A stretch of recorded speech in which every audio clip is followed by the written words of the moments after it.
d'ores et déjà la dernière heure, qui est un tabloïd belge plutôt bien informé sur ces questions de terrorisme, dévoile en une ce matin les identités de ces deux hommes, les frères Bakraoui, bien connus dans le milieu du grand banditisme, qui, selon, encore une fois, ce tabloïd, seraient les deux personnes activement recherchées par toutes les polices belges, sachant qu'un portrait robot est maintenant diffusé également par ce même journal. Un homme de type nord-africain, dangereux et armé, qui porterait une casquette. Voilà pour le moment les indications qu'on a.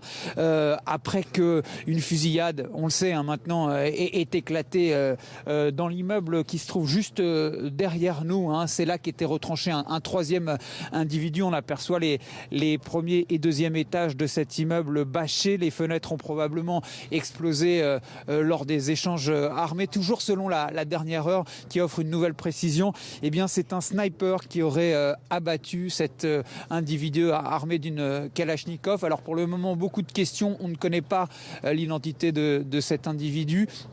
On ne sait pas pourquoi est-ce qu'il a ouvert le feu immédiatement sur les policiers dès lors qu'ils ont commencé à perquisitionner, perquisition qui s'annonçait comme banale. Et on ne sait pas pour le moment si cet individu avait un lien direct avec les attentats de Paris. Ce que je peux vous dire, c'est que les investigations qui étaient menées ici dans cet immeuble étaient en lien avec l'entourage des 11 personnes inculpées ici en Belgique après les attentats de Paris, donc qui connaissent de près ou de loin les personnes les plus activement recherchées, Salah Abdeslam ou Mohamed Abrini, sachant que la police a affirmé, et c'est ce que l'on sait pour le moment avec là pour le coup une certitude absolue, qu'il ne s'agissait pas de Salah Abdeslam ou de Mohamed Abrini qui étaient retranchés à l'intérieur de ce bâtiment.